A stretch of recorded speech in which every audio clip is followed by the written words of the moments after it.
लाली मेरे लाल की जित देखूं तित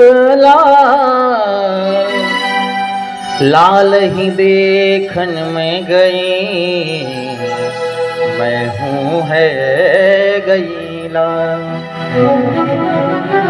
लाला को देखने के लिए गोपियां गई थी, लाल ही देखन मैं गई और मैं हूँ है गई लाला को देखने गई कि स्वयं लाला बन गई। एक एक गोपी एक एक माधव, भगवान जितनी गोपियां थी उतना अपना आकार बना दिए और सारे गोपियों के साथ क्रीड़ा किए, रास विहारी। देखो वहां काम का प्रादुर्भाव नहीं हुआ, काम वासना नहीं थी,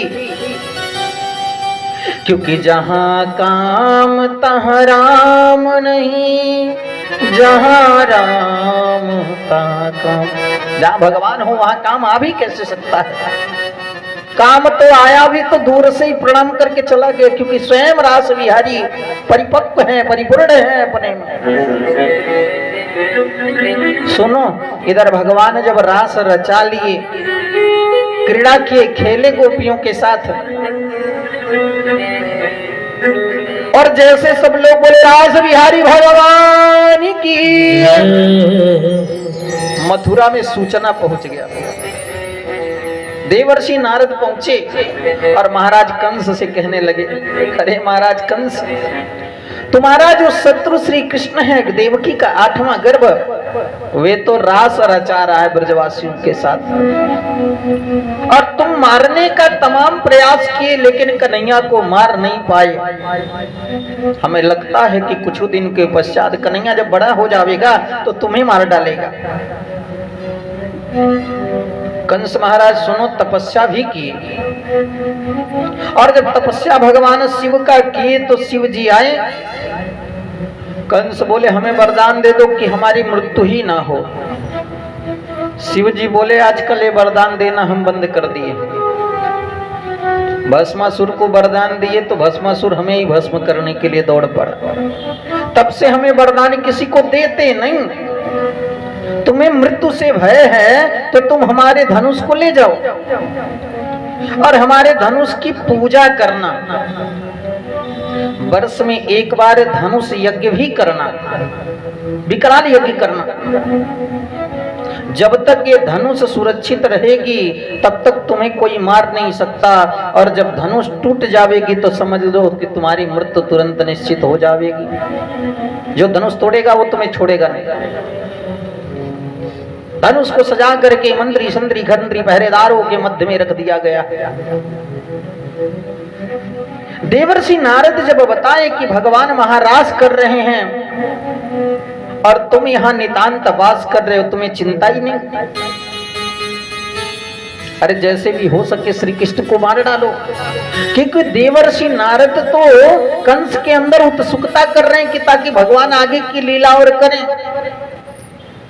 कंस बोले ओहो, यदि ऐसी बात है तो धनुष यज्ञ का आयोजन तो हो ही रहा है, क्यों ना हम कपट के द्वारा महाराज कंस को, यह है कि कृष्ण हमारा काल है और काल को अपने घर में ही बुला लें, मार डालेंगे। महाराज कंस धनुष यज्ञ में सोचे कि कृष्ण और बलराम को बुलाया जाए। यदि कृष्ण बलराम हमारे इस धनुष यज्ञ में आ गए कदाचित, तो नाना प्रकार से मारने का उद्योग कर दिया कंस कि जैसे ही आएंगे तो कृष्ण बलराम को मार दिया जाएगा, हमारा भी टेंशन खत्म हो जाएगा। प्यार से बोल जय श्री कृष्ण।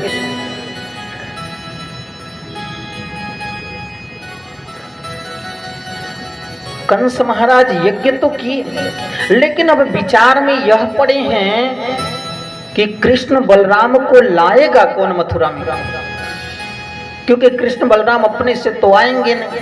हम यदि किसी को भेजते हैं तो माता यशोदा नंद बाबा को विश्वास नहीं होगा, क्योंकि हमने मारने का बड़ा प्रयास कर चुका। मन में विचार किया, हमारे इस मथुरा राज्य में कृष्ण का विश्वास पात्रनीय यदि कोई है तो वो है हमारे यहाँ के मंत्री अक्रूर जी। अक्रूर जी भगवान के बड़े भक्त थे। अक्रूर जी को बुलाया, बोले महाराज अक्रूर, हमारी इच्छा है कि तुम शीघ्र से शीघ्र ब्रज में जाओ और कृष्ण बलराम को धनुष यज्ञ देखने के बहाने बुला करके लेके आओ। यदि कृष्ण बलराम आ जाते हैं हमारे मथुरा में तो हम उनको मारने का उपाय पहले से करके बैठे। अक्रूर बोले ना ना, ये इतना बड़ा महाराज अपराध हमसे करवाते हैं, शोभा नहीं देता। कंस बोला यदि तुम यह कार्य नहीं करोगे तो हम तुम्हें मृत्यु दंड दे देंगे, मार डालेंगे। अक्रूर जी विचार किए कि राजा है तो राजा का बात मानना एक मंत्री का कर्तव्य भी है। अक्रूर जी ने विचार किया कि यदि हम ब्रज नहीं गए, कृष्ण बलराम को नहीं लावेंगे कदाचित, तो कंस हमें मार देगा। तो मरने से पहले क्यों न कृष्ण बलराम के दर्शन ही हम कर लें, और हो सकेगा कृष्ण बलराम आवे तो देखने में बेशक ही छोटे हैं, पूतना अघासुर बकासुर व्योमासुर अधिष्ठासुर बकासुर त्रिडावर्त नाना प्रकार के राक्षसों को कन्हैया मारा है। संभवतः यदि कंस को मार दिया पूरे जगत का कल्याण हो जाएगा। प्रातः काल हुआ,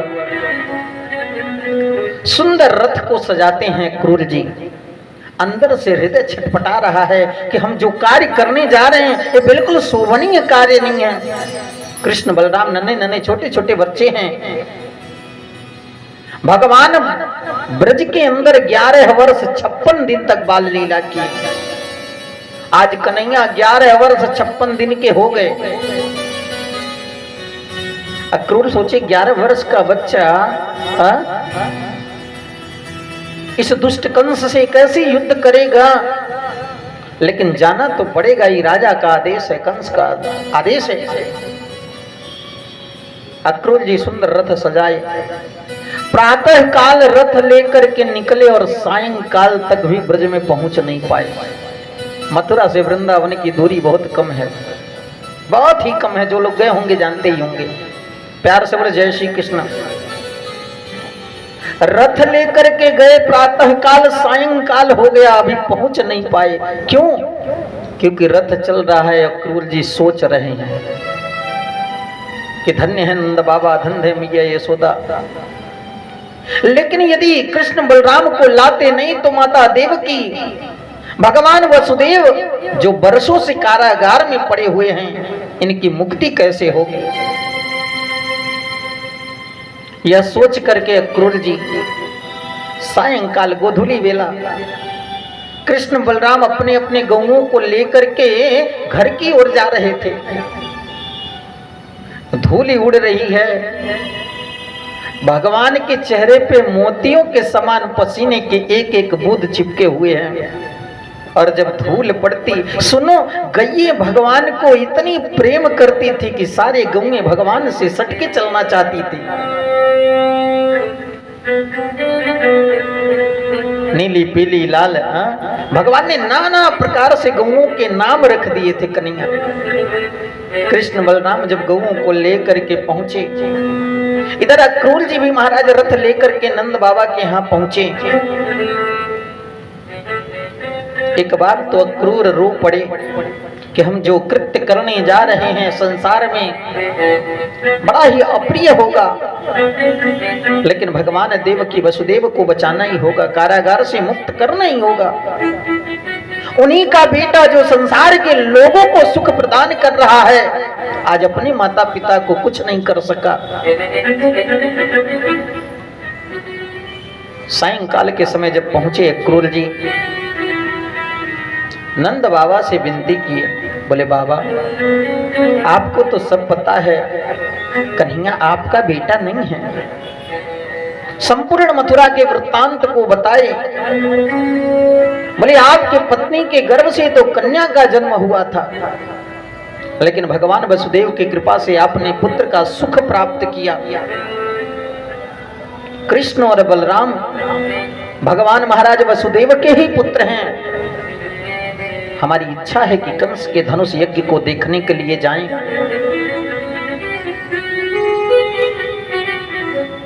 नंद बाबा एक बार तो मूर्छित हो गए, याद ही नहीं रहा कि हम कहां पे हैं।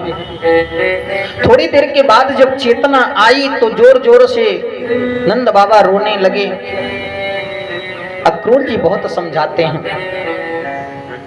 बोले बाबा यदि आप नहीं समझोगे तो मैया तो बिल्कुल नहीं समझ पावेगी। आपको समझना ही होगा कि वसुदेव महाराज के दुख को नष्ट करने का प्रयास करना ही होगा। रात्रि के जब 12 बजे तो नंद बाबा मैया यशोदा से कहते हैं नंदरानी तुम्हें पता है कन्हैया तुम्हारा बेटा नहीं है,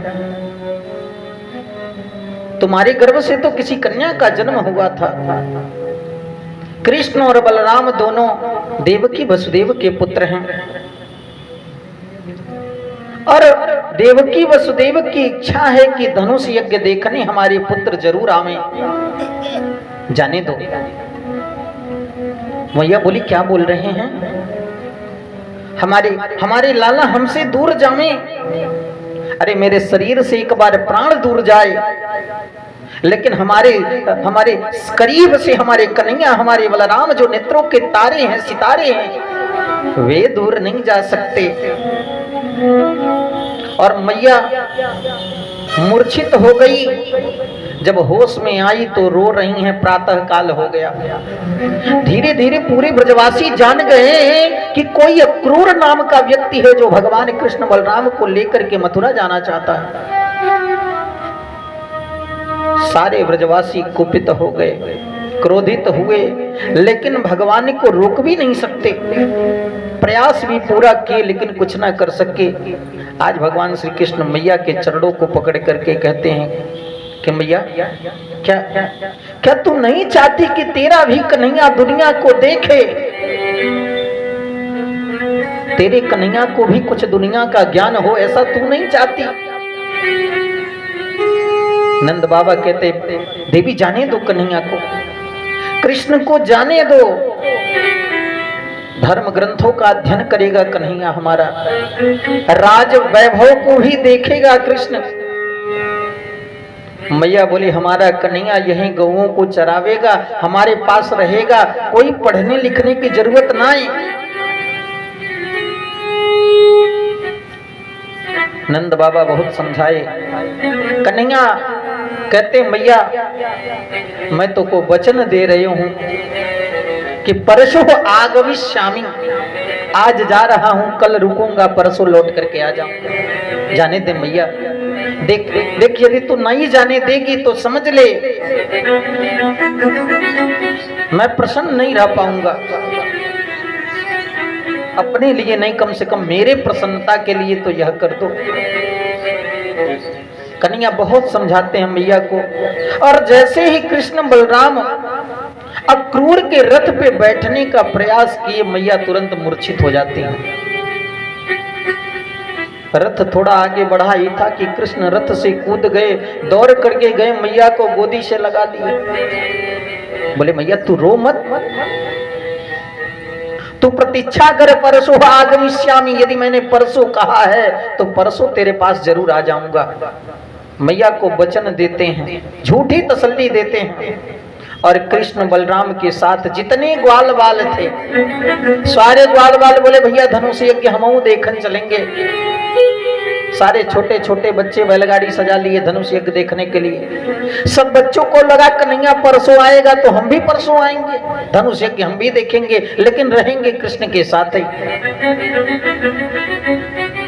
भगवान जब रथ को लेकर के अक्रूर जी आगे बढ़े तो सारी गोपियां मार्ग में ही लेट गई, संसार के लोक लज्जा को त्याग करके। बोले कन्हैया हम तुम्हें रुकने के लिए नहीं कहते, यदि मथुरा जाने में तुम्हें प्रसन्नता है तो ये रथ को आदेश दो, ताकि रथ हमारे ऊपर से गुजर जाए, हमारी मृत्यु हो जाए, ना हम रहेंगे ना तुम्हारी यादें आएंगी। भगवान एक एक गोपियों को उठाते हैं, बहुत समझाते हैं, बोले देवियों मैंने परसों कहा है तो परसों आऊंगा, अभी तो मुझे जाने दो। जैसे तैसे गोपियों को समझाएं, आगे बढ़े। राधा रानी एक वृक्ष के नीचे बैठी हैं, रो रही हैं, विलाप कर रही हैं भगवान के लिए। राधा रानी के समीप जब भगवान पहुंचे तो राधा रानी एक शब्द कहती हैं, हे नाथ, यदि आपकी प्रसन्नता मथुरा जाने में है तो आपके वियोग में जीवन भर रो रो करके मरने के लिए हम तैयार हैं। आपकी खुशी के लिए तो दुनिया का हर वैभव, हर सुख हम बाहर जाएंगे, त्याग देंगे। यदि आपके सुख के लिए हमारे प्राण भी निछावर हो जाएं तो कम ही है प्रभु। भगवान को प्रणाम करती हैं राधा रानी और कहती हैं हम आपकी प्रतीक्षा करेंगे। भगवान कहते परसों आगमिष्यामि, मैं परसों आऊंगा। उनसे भी झूठा वादा किए भगवान। अरे नहीं आना था परसों तो परसों आने का वादा भगवान को नहीं करना चाहिए था, लेकिन कन्हैया को पता था यदि मैं परसों नहीं कहूंगा तो ब्रजवासी रो रो करके मर जाएंगे। 9 लाख गैया भगवान की खुद रो रही हैं भगवान की याद में। हजारों ग्वाल बाल रो रहे हैं भगवान के विरह में। और कन्हैया रथ को लेकर के जब आगे बढ़े, अक्रूर जी को समुद्र में अपना दर्शन भी कराए, यमुना के जल में। जब मथुरा पहुंचे, नंद बाबा भी साथ गए। और जैसे ही मथुरा पहुंचे भगवान, सारे लोग अपने अपने छीके को खोले। कोई रोटी खा रहा है, कोई दूध खा रहा है, कोई दही खा रहा है। मथुरा दरवाजे पे पहुंच करके कन्हैया बोले हमारी मैया भी कुछ दी होगी। और लाला जैसे अपने छीके को खोलते हैं, माखन को देखते हैं, सो कन्हैया जोर जोर से रोने लगते हैं, विलाप करते हैं कि मेरे मैया के हाथों का दिया माखन।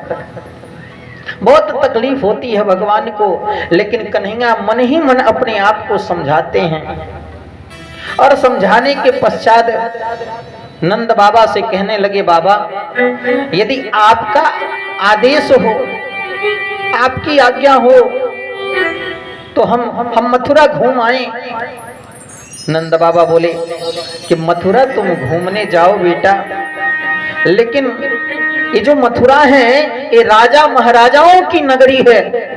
कदाचित गलती से भूल करके भी काहू को सारे ना कह दीनो, क्योंकि ब्रजवासी तो आपस में गाली भी देवे तो बोलन गाली वचनन देखने में लगता है कि गाली दे रहे हैं, लेकिन उसमें भी प्रेम छुपा होता है। भगवान श्री कृष्ण बलराम को लेकर के, ग्वाल वालों को लेकर के, छोटे छोटे सारे छोटे छोटे बच्चे हैं, कोई 11 वर्ष, कोई 12 वर्ष, कोई 10 वर्ष, कोई 8 वर्ष,